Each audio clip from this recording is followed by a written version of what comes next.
estávamos, chegamos a Cesareia e, entrando em casa de Filipe, o evangelista, que era um dos 7, ficamos com ele.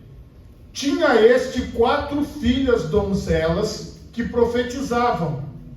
E demorando-nos ali por muitos dias, chegou da Judéia um profeta por nome Ágabo, e vindo ter conosco, tomou a cinta de Paulo e, ligando-se os seus próprios pés e mãos, disse: isso diz o Espírito Santo, assim ligarão os judeus em Jerusalém o varão de quem é esta cinta e o entregarão nas mãos dos gentios.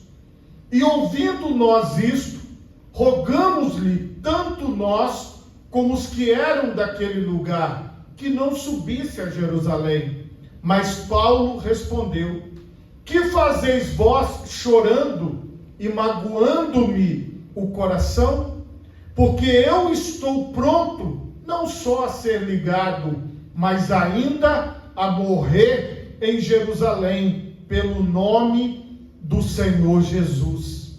E como não podíamos convencê-lo, nos aquietamos, dizendo: faça-se a vontade do Senhor.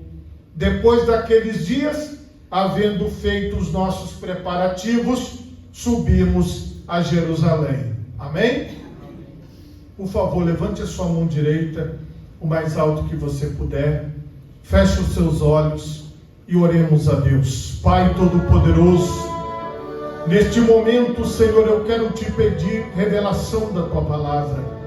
Eu quero te pedir, ó Pai, entendimento da Tua Palavra. Que todos os meus irmãos que estão comigo aqui na primeira igreja e aqueles que nos acompanham, ó Pai, através das redes sociais, possam ser iluminados pelo conhecimento da Tua Palavra. E mais do que isso, Senhor, que o Teu Espírito Santo ministre sobre nós e que nós possamos, ó Pai, produzir um fruto, um resultado, ó Deus, desta palavra em nós. Que nós não venhamos ser ouvintes esquecidos, mas ouvintes praticantes da Tua Palavra. Em nome de Jesus, amém. E graças a Deus. Podemos assentar, meus irmãos, em nome de Jesus.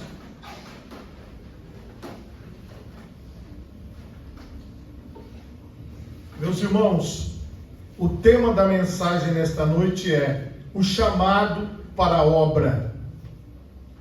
Irmãos, tudo tem um começo. E este texto que nós lemos em Atos 21 é parte da história do apóstolo Paulo. Mas houve um início, houve um começo.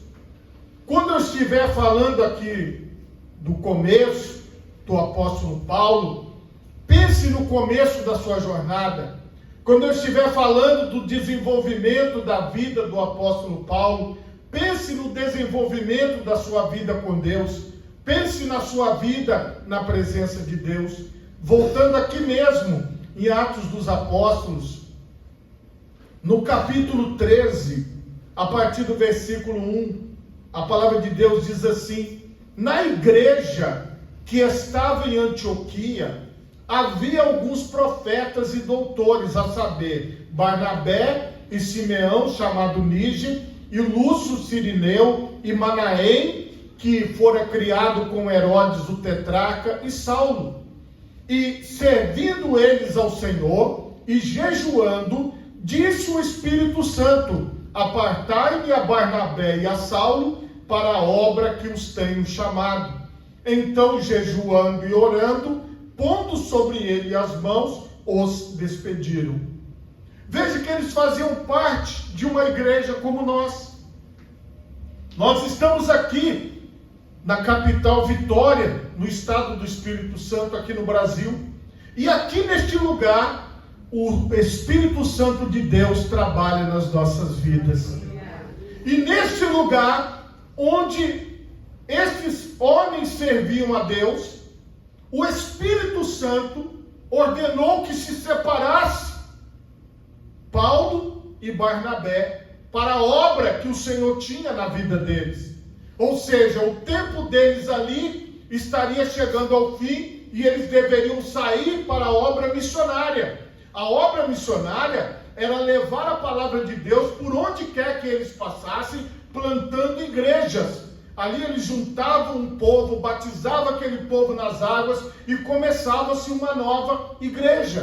E assim foi o ministério dele, mas tudo teve um começo. Então vocês observem que na vida de quem está na presença de Deus, tudo é gerado em oração, orando e jejuando, e impondo sobre eles as mãos, os despediram. Esta obra, irmão, que você está nela, não é uma obra humana, ela é uma obra de Deus, ela é uma obra sobrenatural. Nós movemos em Deus através da oração, através do jejum, através da consagração. E assim foi o começo desta jornada ministerial, da jornada, da obra. E nós observamos aqui que foi o próprio Deus que separou Barnabé e Paulo para esta obra poderosa.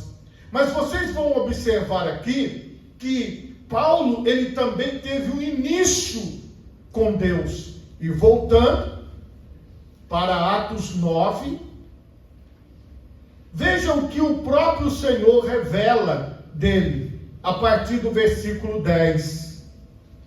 E havia em Damasco um certo discípulo chamado Ananias, e disse-lhe o Senhor em visão: Ananias? E ele respondeu: eis-me aqui, Senhor. E disse o Senhor: levanta-te e vai à rua chamada direita, e pergunta em casa de Judas por um homem de Tarso chamado Saulo, pois eis que ele está orando. E numa visão ele viu que entrava um homem chamado Ananias e punha sobre ele a mão para que tornasse a ver. Respondeu Ananias: Senhor, de muitos ouvi acerca deste homem, quantos males tem feito aos teus santos em Jerusalém, e aqui tem poder dos principais dos sacerdotes para prender a todos os que invocam o teu nome. Disse-lhe, porém, o Senhor: vai, porque este é para mim um vaso escolhido para levar o meu nome diante dos gentios e dos reis e dos filhos de Israel. E eu lhe mostrarei quanto deve padecer pelo meu nome. E Ananias foi e entrou na casa, e impondo-lhe as mãos, disse: irmão Saulo, o Senhor Jesus, que te apareceu no caminho por onde vinhas, me enviou para que tornes a ver e sejas cheio do Espírito Santo. E logo lhe caíram dos olhos como que umas escamas, e recuperou a vista, e levantando-se foi batizado. Você observe que tudo tem um início. Vocês observaram primeiro, quando o Espírito Santo separou Paulo e Barnabé para a obra. E vocês viram aqui quando o próprio Senhor Jesus separou Paulo para segui-lo, para servi-lo. Todos vocês são separados de Deus para servir ao Senhor com alegria. A palavra de Deus diz isso: servi ao Senhor com alegria e apresentai-vos a Ele com cânticos. Nós já nos apresentamos a Ele com cânticos neste lugar, porque os nossos lábios abrem a boca para adorar a Deus, para louvar a Deus. E quando nós fazemos isso, nós estamos cumprindo o chamado de Deus na nossa vida. E aqui vocês vejam agora, retornamos lá ao início, a estrada de Damasco, nós retornamos ao início de tudo. Você teve um começo na presença de Deus. Você teve um chamado de Deus para a sua vida, e você está aqui hoje na obra de Jesus, na obra de Deus. Tudo isso é a mesma coisa que Deus faz hoje. Assim como Ele chamou Paulo, Ele me chamou e Ele te chamou, Ele nos chamou. Então nós estamos debaixo da mesma cobertura, da mesma igreja, do mesmo propósito do Senhor para as nossas vidas. E aqui, para confirmar, nós vamos para João, no capítulo 15, ouvir o próprio Jesus. João, no capítulo 15, no versículo 16. Não me escolhestes vós a mim, mas eu vos escolhi a vós, e vos nomeei para que vades e deis fruto, e o vosso fruto permaneça, a fim de que tudo quanto em meu nome pedirdes ao Pai, Ele vos conceda. O próprio Senhor Jesus disse isso. Não fostes vós que escolhestes a mim, mas eu vos escolhi a vós, e vos nomeei para que vades e deis fruto, e o vosso fruto permaneça. Nós estamos aqui para frutificar pelo nome do Senhor Jesus, porque nós fomos chamados por Jesus para pertencermos ao seu trabalho e à sua obra. E quando você tem esta convicção, nada afasta você dos caminhos do Senhor. Nada afasta você da presença de Deus. Pode o vento soprar, pode até dar um terremoto, mas nada te abalará, porque você permanece firme com Jesus. Porque você está seguindo a Jesus. E aqui, esta é a certeza que nós vamos para o texto principal. Porque se você chegar no texto principal, se você chegar hoje na sua vida, no decorrer da sua vida, no que acontece hoje na sua vida, pode estar acontecendo com você a mesma coisa que aconteceu com Paulo. Porque Paulo, ele já tinha um ministério consolidado, ele já tinha aberto várias igrejas, ele tinha escrito boa parte do Novo Testamento, ele já estava envolvido demais com as coisas de Deus.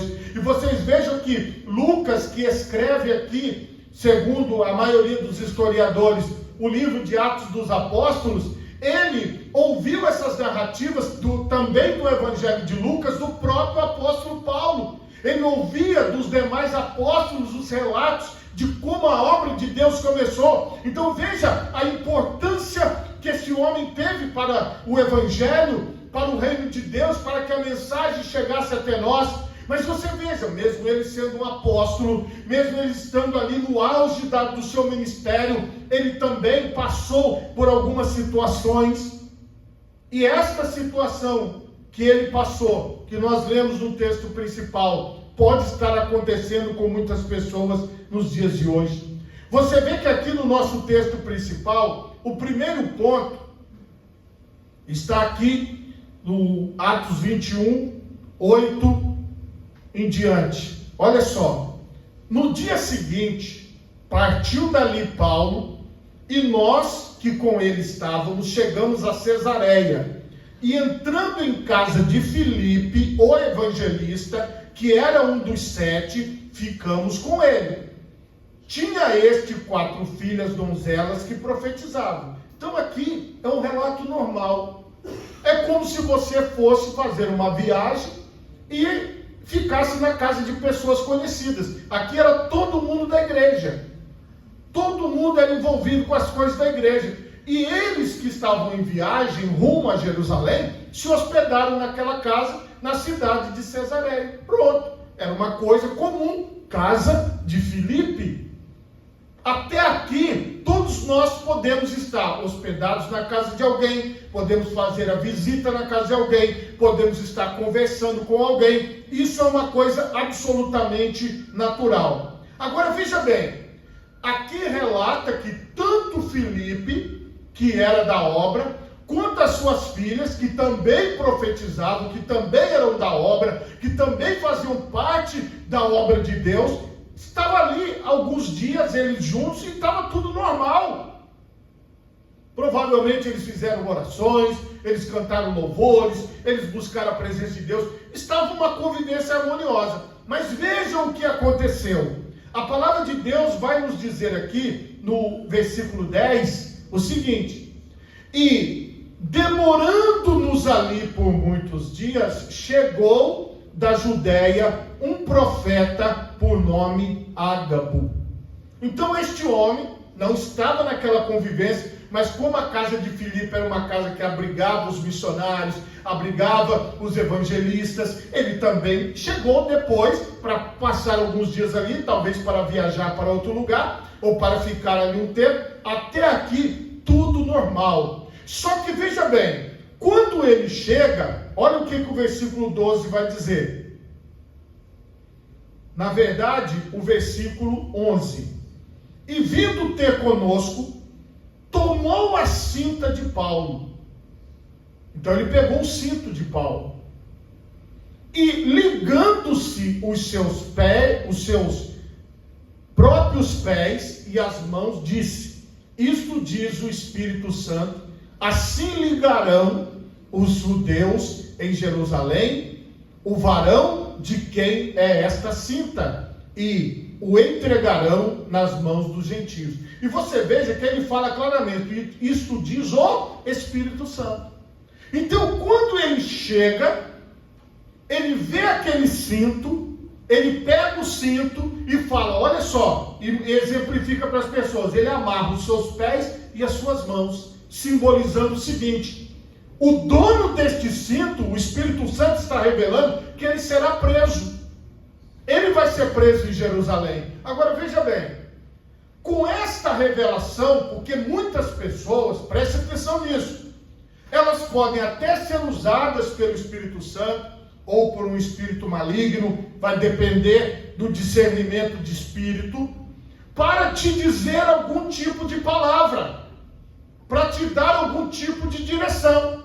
E tem pessoas que vão atrás disso. Não era o caso de Paulo. Paulo não estava atrás de uma revelação para a vida dele. Na verdade, ele recebeu aquela revelação sem procurar. Simplesmente foi uma coisa natural quando aquele profeta chegou. Mas o fato é que houve uma revelação. Vocês viram aqui no texto? Ele falou assim, olha, se você... o dono desse cinto, não está nem falou quem era, ele só falou, olha, o Espírito Santo está mostrando que o dono desse cinto vai ser preso. E aí fica a pergunta, o que é que eu faço quando alguém fala alguma coisa para mim? Ou quando alguém fala alguma coisa para você, dizendo assim, olha, o Espírito Santo está revelando. Olha o que aconteceu aqui no contexto. Então, olha só, o versículo 12. E ouvindo nós isto, rogamos-lhe tanto nós, como os que eram daquele lugar, que não subisse a Jerusalém. Porque todo mundo conhecia o profeta Ágabo, todo mundo se conhecia e falou assim, Paulo, você está vendo que o Espírito Santo mostrou que você vai ser preso. As suas mãos vão ser amarradas, os seus pés, o dono do cinto é você, Paulo. Então essa revelação veio de encontro ao apóstolo Paulo. Irmãos, as pessoas que estavam ali, todas da igreja, todas as pessoas de Deus, aconselharam Paulo, dizendo, Paulo, não vá a Jerusalém, volta, vai pregar em outro lugar, desvia desse seu propósito, porque não vai adiantar você ir, porque você não pode ir. Agora preste atenção no que eu vou te dizer. Paulo, ele não se guiava pela revelação das pessoas em relação à sua vida. Deixa eu te explicar uma coisa. Deus deu a vida para você. Deus deu a vida para mim. Então ninguém tem poder de decidir por você. Por mais que as pessoas gostem de você, amem você, estejam falando por seu bem, mas quem vai decidir é você. Quem vai decidir sou eu. Por quê? Mesmo que era uma revelação de Deus, mas Paulo, ele ouviu o conselho das pessoas, ele ouviu as pessoas ao seu redor, mas ele tinha a decisão final. Ele poderia ter ouvido aquela revelação e voltado e ido para outro lugar. Ele poderia ter ouvido aquela revelação e desistido de subir a Jerusalém naquele momento. Mas veja a atitude de Paulo, no versículo 13. Mas Paulo respondeu, que fazeis vós chorando e magoando-me o coração? Porque eu estou pronto, não só a ser ligado ou a ser preso, mas ainda a morrer em Jerusalém pelo nome do Senhor Jesus. Você entendeu isso? Ah, mas foi o Espírito Santo que revelou. Mas Paulo falou: eu vou continuar a caminhada até Jerusalém para ser preso ou para ser morto. Irmão, deixa eu te falar uma coisa. Quando você acorda cedo, pode acontecer um acidente. Pode o trânsito ficar parado na rua e você não conseguir chegar no trabalho. Pode chover, alagar as ruas e você não conseguir chegar. Mas você não sai assim mesmo? Ninguém sabe se vai chover, se não vai chover, se vai alagar a rua, se não vai alagar a rua, o que vai acontecer no dia a dia, se nós vamos enfrentar acidentes e problemas. Nada disso impede você de acordar cedo e ir para o trabalho.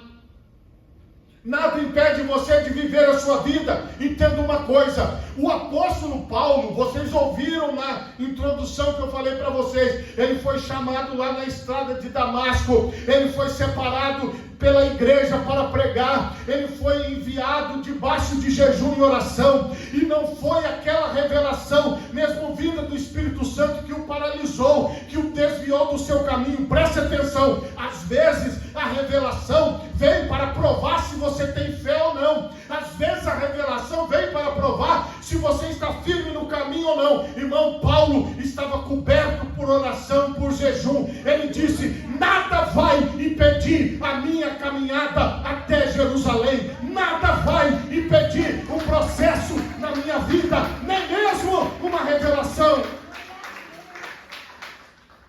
Porque nós não podemos ser movidos pelo que está sendo revelado ou pelo aquilo que está sendo falado. As pessoas falam assim: olha, mas está tendo um mover. Não! Está tendo jejum e oração e consagração. Então eu não estou aqui debaixo de um movimento de agora. Eu estou aqui desde lá de trás, no jejum, na oração e na força e no poder de Deus. Pode fazer o movimento que quiser. Eu não estou atrás de movimento. Ah, mas o movimento é bonito. Mas acontece que ele não dá segurança. Porque se você estiver pronto, você está pronto para enfrentar chuva, para enfrentar sol. Mas quando dá de manhã, o seu relógio desperta e você vai. Ah, se ficou preso no trânsito, chegou atrasado. Mas foi, você chegou lá molhado, mas chegou. Ah, ele vai chegar lá preso. Deixa eu chegar preso. Ah, mas e se tiver que morrer? Estou pronto para morrer. Então preste atenção numa coisa: o movimento não determina a sua fé. O movimento não determina aquilo que Deus fez na sua vida. Deus te chamou e te separou para a sua obra. Mesmo que alguém tente demover você do caminho, mesmo que alguém tente te afastar da direção de Deus, permaneça na direção de Deus para a sua vida. Vai acontecer? Pode ser, mas eu vou permanecer na direção de Deus. E aí, olha, versículo 14: e como não podíamos convencê-lo, nos aquietamos dizendo: faça-se a vontade do Senhor. Depois daqueles dias, havendo feito os nossos preparativos, subimos a Jerusalém. Sabe o que aconteceu depois? Paulo foi para lá e aconteceu o que a revelação falou. Ele foi preso, ele foi entregue aos gentios, depois ele foi para Roma, e segundo a história, ele foi morto, decapitado, cortaram a cabeça dele em Roma. Então aconteceu o que ele também disse: eu estou pronto para ser preso e até para ser morto. Mas ele não se desviou do caminho, mesmo custando-lhe a vida. Você entendeu? Servir a Deus não é uma coisa qualquer. Ninguém conseguiu convencer Paulo do contrário. Aí a pergunta que você deve responder para você mesmo: será que alguém, por algum tipo de revelação, consegue te convencer do contrário? Será que alguém, por algum tipo de argumento, consegue te convencer do contrário da sua fé? Ou você é como Paulo? Ninguém vai me demover da minha caminhada. Ninguém vai me tirar do caminho que eu fui separado e que eu fui consagrado. É nele que eu vou ficar, é nele que eu vou permanecer, mesmo que seja para a morte. Esta convicção, ela não é de fora, ela é de dentro. Ninguém conseguiu demover a Paulo. Choraram na hora que ele entrou no barco, choraram, tentaram de todo jeito, mas não conseguiram. Mas por quê? A resposta está aqui atrás, ó. Atos 20, 24. O apóstolo Paulo, num discurso aos anciãos de Éfeso, ele disse: mas em nada tenho a minha vida por preciosa, contanto que cumpra com alegria a minha carreira e o ministério que recebi do Senhor Jesus, para dar testemunho do Evangelho da graça de Deus. O que ele estava dizendo, igreja? O que ele estava falando? A minha vida não tem mais valor do que aquilo que Deus me deu, porque aquilo que Deus me deu vale mais, mas em nada. E aí ele cumpriu isso. Mas você vai ser preso, você vai ser entregue aos gentios. Mas ele, com a convicção de Deus na vida dele, ele falou: eu não tenho a minha vida por preciosa. Esta era a mensagem de Paulo: contanto que eu cumpra com alegria a carreira e o ministério que eu recebi do Senhor Jesus, para dar testemunho do Evangelho da graça de Deus. Esta certeza, ela tem que permear a nossa vida, porque eu não vou ser levado, você não vai ser levado ou levada por nenhum tipo de revelação, por nenhum tipo de palavra, por nenhum tipo de movimento, porque a sua convicção é cumprir aquilo que você recebeu de Jesus.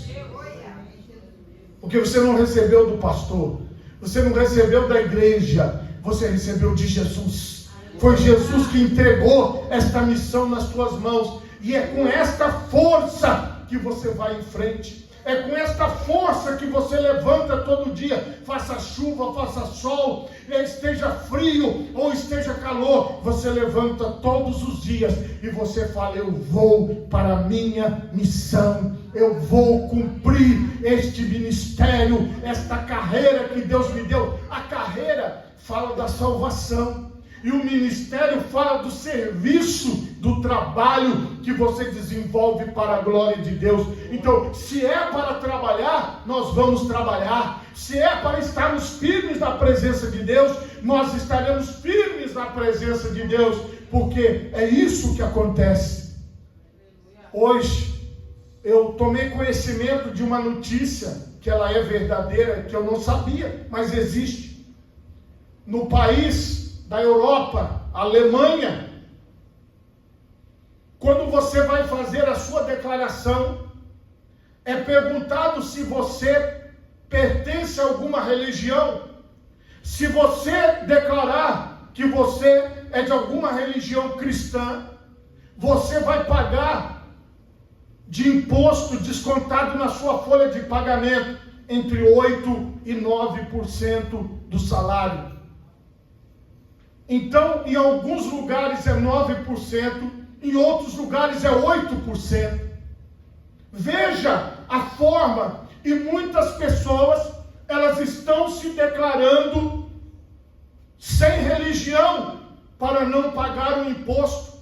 Só que se você se declarar sem religião, você precisa ir ao cartório e você precisa lavrar um documento em cartório dizendo que você não pertence a nenhuma religião cristã, que você não pertence à religião cristã. Às vezes nós achamos que a perseguição acontece só na Coreia do Norte, que a perseguição acontece só na China, mas não, ela acontece em todo o mundo. Então, já pensou? Dói no bolso da pessoa dizer que é cristão na Alemanha. Ela precisa pagar para para ser cristão é descontado na fonte, no salário dela na fonte. Agora você já pensou? Se no Brasil se colocasse esse imposto, dizendo lá que se colocar que é cristão, vai sofrer, vai ter que pagar alguma coisa, será que nós permaneceríamos frequentando a igreja e sendo cristãos se nós tivéssemos que ter descontado no nosso salário algum valor? Pensa nisso, irmão. Pensa nisso, irmã. Está tudo tão fácil para nós, mas as pessoas tornam as coisas difíceis. As pessoas ficam achando que está difícil vir para a igreja, que está difícil orar, que está difícil ler a Bíblia, que está difícil louvar. Não está não, irmão. Ainda está fácil aqui no Brasil. O que nós temos que fazer é nos dedicar mais à obra de Deus, mais às coisas de Deus. Nós temos que estar mais firmes com Deus e deixar os movimentos de lado. Temos que deixar os movimentos de lado e permanecer firme com o Senhor. Você está vendo como as coisas estão se estreitando, como as coisas estão apertando, como ser cristão está cada vez mais difícil. A perseguição não acontecia só no passado, ela acontece também nos dias de hoje. Mas é por isso, irmão, que o Senhor provará a nossa fé, mesmo com todos os movimentos, com tudo que está acontecendo. Se você vai permanecer firme, dizendo: eu pertenço ao Senhor, eu estou pronto para ser preso, eu estou pronto para morrer, mas eu não abandonarei a fé no Senhor Jesus Cristo. Eu vou permanecer. Se você pode, coloque as duas mãos na altura do seu coração. Feche os seus olhos e oremos a Deus. Pai Todo-Poderoso,